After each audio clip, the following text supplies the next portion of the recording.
வா உக்காரு. சாரி அரவிந்தா, உன் கல்யாணம் நடக்கும்போது எங்க அண்ணன் பொண்ணுக்கு சோறு விட்ட குருவாயூர் போயிருந்தேன். அண்ணே சொல்லு. எனக்கு நீங்க ஒரு உதவி செய்யணும். செய்றேன், சொல்லு. என்ன விஷயம்? என் பொண்டாட்டி அவங்க வீட்டுல இருந்து நகை கொண்டு வராம வந்துட்டான். அதனால ரமணிக்கு. அது எனக்கு தெரியும். நான் இப்போ என்ன செய்யணும் அரவிந்தா? பெருசா ஒண்ணும் இல்ல, நகை அடுத்த வாரம் வந்துடும். ஆனா நான் ரமணிக்கு திங்கக்கிழமை கொடுக்கறேன்னு சொல்லிட்டேன். நகை வாங்க 25,000 ரூபாய் குறையுது. நீங்க அதை கொடுத்து உதவி செஞ்சீங்கன்னா. என்கிட்ட நீ ஏன் சுத்தி வளைச்சு பேசிக்கிட்டு இருக்க?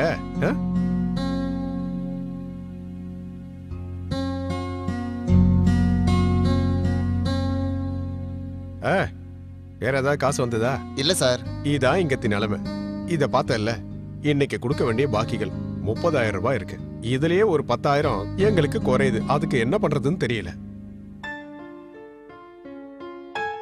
ஏதாவது ஒரு விதத்துல. ஒன்னும் கேட்காத. போன மாசம் கேட்டிருந்தா நான் உனக்கு கொடுத்துருப்பேன். அப்ப ஒரு மாசத்துக்கு முன்னாடியே வந்திருக்கணும்ல.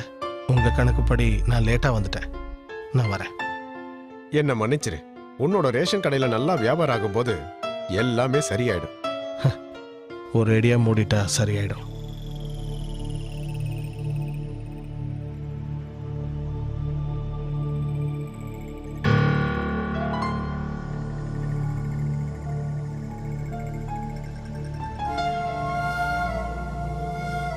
ஏன் சாப்பிடாம அப்படியே இருக்கீங்க? ஹே, நீயும் உட்காரு. நாம 2 பேரும் சேர்ந்தே சாப்பிடலாம். வேண்டாங்க, உங்க அம்மா வந்துருவாங்க. நல்லா இருக்கே.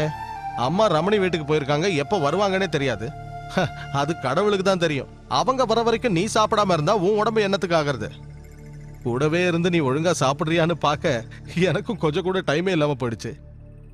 நீங்க எவ்வளவு கஷ்டப்படுறீங்கன்னு எனக்கு தெரியும். எல்லா பிரச்சனையும் என்னால தானே உங்களுக்கு வந்துச்சு. ஆட ஆரம்பிச்சிட்டியா? இந்த ஊர்ல இருக்கிற எல்லாருக்கும் நான் ஒரு தமாஷான ஆளு. நம்ம பிரச்சனையை கேட்டு அவங்க கவலைப்படவா போறாங்க?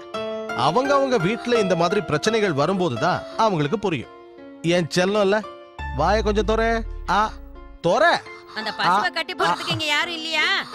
அது திங்கிறதுக்கு தீவனம் வைக்கிறதுக்கு கூட இங்க யாரும் இல்ல.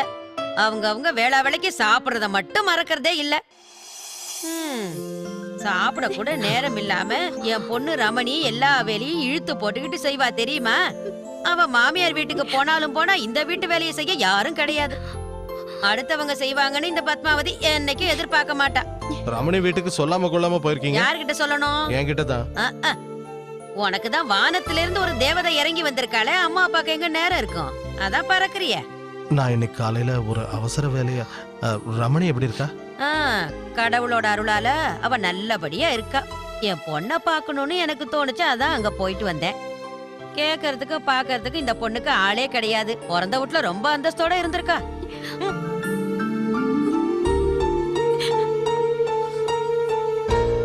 அது என்ன அரவிந்தா, நீ திங்கக்கிழமைன்னு சொன்ன மாதிரி இருந்தது. மாசத்துல 3-4 திங்கள் இருக்கு. அது உனக்கு நல்லா தெரியும்னு நினைக்கிறேன். இத்தனை திங்கக்கிழமையில அவங்க எந்த திங்கக்கிழமை காசு கொடுக்கறதா நீ சொன்ன? அது அவங்க. வேண்டாண்டா, அவங்க வீட்டு விஷயத்தை இனிமே கேக்குறதுக்கு நான் தயாரா இல்ல.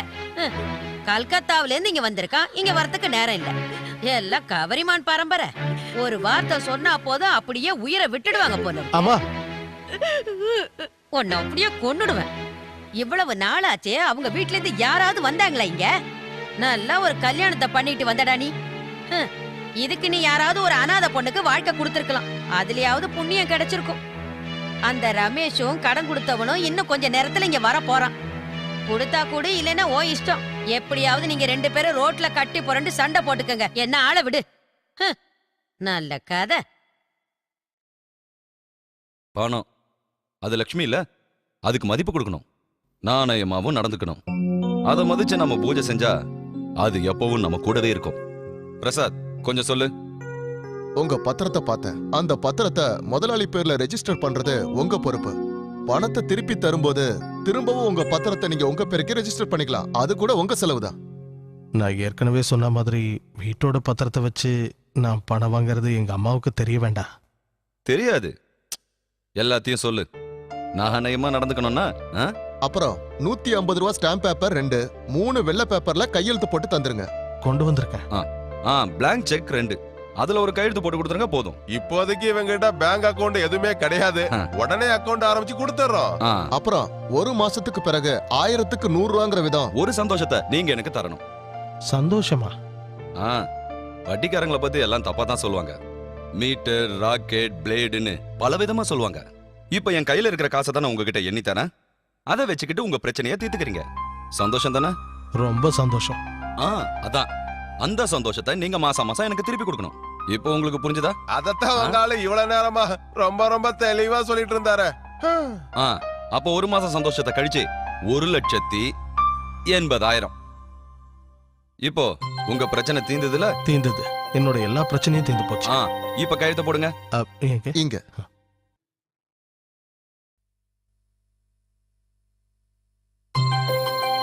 தப்பா நினைக்காதீங்க. இவங்க அண்ணன் வீட்டுக்கு வர முடியலன்னு வருத்தப்பட்டாரு. உங்க முகத்துல எப்படி முழிக்கிறதுன்னு கடைக்கு வந்தவரை அப்படியே போயிட்டாரு. இந்தாங்கம்மா, இது உங்களுக்கு. இன்னுமா நீங்க கோவமா இருக்கீங்க? இந்தாங்க. எனக்கு யாரோடையும் கோவம் இல்லடா. இதெல்லாம் அன்னைக்கே செஞ்சிருந்தா நான் எதுக்கு கோவப்படுறேன்? அந்த நகை கடைக்காரனுக்கு இப்பவே பணத்தை கொண்டு போய் கொடுத்துரு. வேண்டாம், நாளைக்கு கொடுக்கலாம். அது வரைக்கும் இங்கேயே இருக்கட்டும். இந்த 1.25 லட்சம் இன்னைக்கு ராத்திரியாவது நம்ம வீட்டுல ரெஸ்ட் எடுத்துட்டு போட்டோம். ஹேய், நீ என்ன கதவை எடுக்கல மாட்டேன் எலி மாதிரி நிக்கிற? யாரா இருந்தாலும் முகத்துல அடிச்சு பேசினா அப்படித்தான் இருப்பாங்க. அம்மா சரியா சொன்னாங்க. இப்போவாவது நீ சிரிக்கலாம்ல. எவ்வளவு அழகான முகம். கொஞ்சமா சிரிச்சா கூட சக்கரை பாகுல தேனை ஊத்துன மாதிரி இருக்கும். எங்க அண்ணன் கொடுத்தாரு, நீங்க இங்க கொண்டு வந்தீங்க, அப்படித்தானே? அது போற இடத்துல தங்கச்சிகளை சந்தோஷமா வாழ வைக்க வேண்டியது அண்ணனுங்களோட கடமை தானே. இது அம்மாவுக்கான டைலாக். எங்க அம்மாவோட முகத்தை பாத்தியா? அதுல எவ்வளவு சந்தோஷம். ஆனா இங்க ஒருத்தி சந்தோஷம் இல்லாம இருக்கா. நீ எதுக்காக அனாவசியமா கவலைப்பட்டுக்கிட்டு இருக்க? எனக்கும் கவலை இருக்குங்க. என் அண்ணனுங்க இப்ப உயிரோட இல்ல. அப்படி இருக்கும்போது இவ்வளவு பணம் ஏது? இங்க பாரு, எனக்கு எந்த பிரச்சனையும் இல்ல. அப்படியே ஏதாவது பிரச்சனை வந்தாலும் இந்த சரஸ்வதி என் கூட இருக்கால, எனக்கு அது போதும்.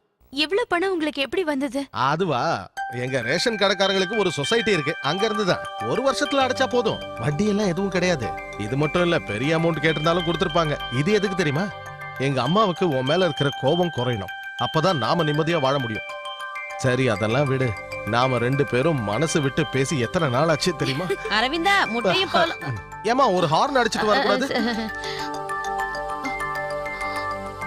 கொஞ்சமாவது வெக்க இருக்கா பாரு. அது வேற ஒண்ணும் இல்ல. இந்தாங்க. இது என்ன மில்க் பூத்தா? நான் ஒண்ணும் பால் குடிக்க வரல. பால் குடிக்க நான் என்ன சின்ன குழந்தையா? எங்க அம்மா வேற ஹார்ன் அடிக்காம வந்துருவாங்க. இது சாத்திரம். ஓவரா சிரிச்சு கிண்டல் பண்ணாத என்ன? இனிமே நமக்கு எந்த பிரச்சனையும் இல்ல.